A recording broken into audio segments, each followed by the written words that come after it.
I mentioned in the last video about the huge buildings in Samaria, and obviously they built other buildings all over the place, and they did also build Stonehenge and things like that. And the reason why they done that is because they actually took power from the earth, its resonance. I know it sounds really far-fetched, but it actually works true. The best person to explain all of this in a lot better detail than I can in these short videos is a guy called Michael Tellinger.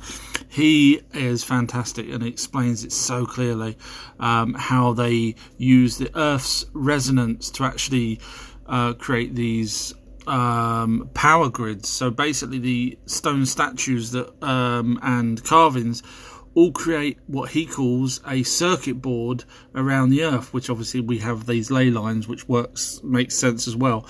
And I'll cover the levitation part of this in the next video. Okay, I have this theory that I'd not heard anyone else say, so bear with me and tell me your thoughts at the end of it. So I'm just going to play audio from the book of Enoch, and tell me whether you think I'm right. Now, no one else has suggested this, so I think this might be right. So I'm going to play the audio, but I'm also going to show this footage here. Now, bear in mind, Stonehenge in the UK isn't the only Stonehenge there is. There was many around the world. A lot of them destroyed, some remnants still there. So just bear with me and tell me what you think at the end of this. Angel who was with me and is their leader showed to me. And he showed me all the regulations exactly as they are for each year of the world and forever, until the new creation shall be made, which will last forever. And this is the first law of the lights. The light called the sun, its rising is in the gates of heaven that are towards the east. Heaven is, and its it's setting actually is space. in the western gates of heaven. And I saw 6 gates from which the sun rises, and 6 gates in which the sun sets, and the moon also rises and sets in those gates. And the leaders of the stars together with those whom they lead, there are 6 in the east and 6 in the west, all exactly in place, one next to the other. And there are many windows to the south and the north of those gates. And first there rises the greater light, named the sun, and its disk is like the disk of heaven, and the whole of it is full of a fire which gives light and warmth. The wind blows the chariots on which it ascends, and the sun goes down in the sky and returns through the north in order to reach the east, and is led so that it comes to the appropriate gate and shines in the sky. In this way it rises in the first month, in the large gate, namely, it rises through the fourth of those 6 gates that are towards the east. And in that 4th gate, through which the sun rises, in the first month, there are 12 window openings from which, whenever they are opened, flames come out. When the sun rises in heaven, it goes out through that 4th gate for 30 days, and exactly in the 4th gate, in the west of heaven, it goes down.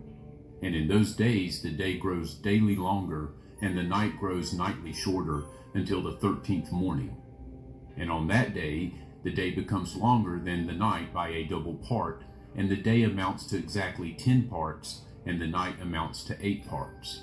And the sun rises from that 4th gate and sets in the 4th gate, and returns to the 5th gate in the east. Okay, so you see where I'm going with this. So I'm thinking that Stonehenge is actually written in the book of Enoch, not necessarily the UK Stonehenge, but Henges itself, depicting the calendar year, which is what our astrologers say. It was still around the 200,000 years ago mark when Enki and his son Murdoch went to the moon to see whether or not they can actually do anything there, if it's beneficial or anything, but they found it lifeless and pointless. So Enki's son Murdoch, nothing to do with the A-Team, Murdoch, and Enki around that time also started to work on the celestial timings of our planet. So it's at this point, I believe, that the Stonehenges, not necessarily the one in the UK, but certainly the Stonehenges were starting to be built. And you can see the reference that I made on another video about the Book of Enoch, where they talk about these sort of henges. We call them Stonehenges, obviously, but they called them gates, or I believe they called them gates. And it was then that they started to work out the times for the planets and our time. This is why we have all these stone structures around the world, and they're not just in Stonehenge, is because Enlil wanted the humans to learn about the star systems, etc., so that they could see that when to grow, harvest, etc. But not just that, that it was the time of the bull, which was Enlil's time. However, Marduk had other ideas, because it was coming up to the time of the ram, and that would be his time to take over the whole planet. It was at this time that Enlil had a dream about Gaozu, who supposedly is a messenger of the creator of everything, and our Gaozu said to Enlil, look, this is what's going to happen about the catastrophe that's coming in the future, and Marduk's going to be involved, and blah blah blah. So when Enlil woke, he never told anyone about his dream, which was actually due to come true. This is an Egyptian Stonehenge. No, it's not. It's actually the UK Stonehenge. But the Independent and Times newspaper write this: mystery of the Stonehenge solved as ancient Egyptians used it for solar calendars, expert claims. Now, anyone that's watched my videos know that I've already said this, and this was dated a couple of days ago. It's the 12th today. I've already done videos on it, and I've been saying this since the 80s. So this expert, whoever's just figured this out, needs to come talk to me. So the reason, they don't even know why the Egyptian calendar, but I'll explain why. So even though I've already done this in other videos, so Enlil's time was coming to an end in the constellation, his constellation, and it was going to change over to Marduk stroke Ra, Egyptian sun god Ra, which was one of the same people, Marduk. And Enlil didn't want that, and he wanted to prove to the people that Ra was telling that it's going to be Ra's time. So Enlil got Ninurta, his son, to go around and build Stonehenges, which was calendars, so that the Egyptians and everyone else around the world would know it's still Enlil's time. However, Enlil was actually wrong. It was coming up to Marduk's point, but that's beside the point. Now, I cover this in a previous video where I actually prove that this was connected to the Book of Enki. If you don't know what I'm on about, Book of Enoch. If you don't know what I'm on about, please go and watch my previous videos, preferably in order, because they make so much more sense. Thank you. And yes, you feel free to call me an expert. Stonehenge in ancient Egypt. Now, if you've been watching my videos or you've done your own research, you'll know that Ninurta, which was the son of Enlil, was asked to go around and build these calendars around the world, which he did. So this is in southern Egypt, and then you've got one here in Gambia in West Africa, and you've got one obviously in the UK, but the main Stonehenge we all know about, and there's one here in Scotland, but the farm owner says that he knocked it up in 1990. However, there's records showing that it's actually older than that, so you've got people that do lie for whatever reason, paid to lie maybe.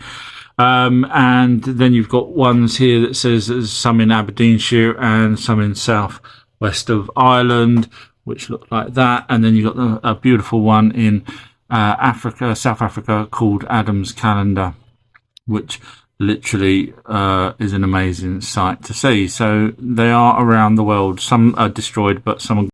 This site here, 10 interesting facts about Egypt. Let's go through a few of them, and you know they're not going to be correct. 1, the Egyptians invented the 365-day calendar. Incorrect, because Book of Enoch, which predates this, talks about 365 days, and they create the henges, which you're probably familiar with, Stonehenge, and that is an actual calendar for 365 days, so that's wrong. Number 2, the world's oldest dress was found here. That's probably correct. That's only simply because it was the most well preserved. Doesn't mean there wasn't older dresses. 3, the Great Pyramid was not built by slaves. So you think, oh, brilliant, these people know what they're talking about, and then they end up going on about the paid labourers, which there were paid people well after the pyramids were built, but the pyramids were built just after the flood, when there was hardly any people around to even help the Anunnaki build them. So I'm just running out of time, but you get the idea. These sites just make me laugh.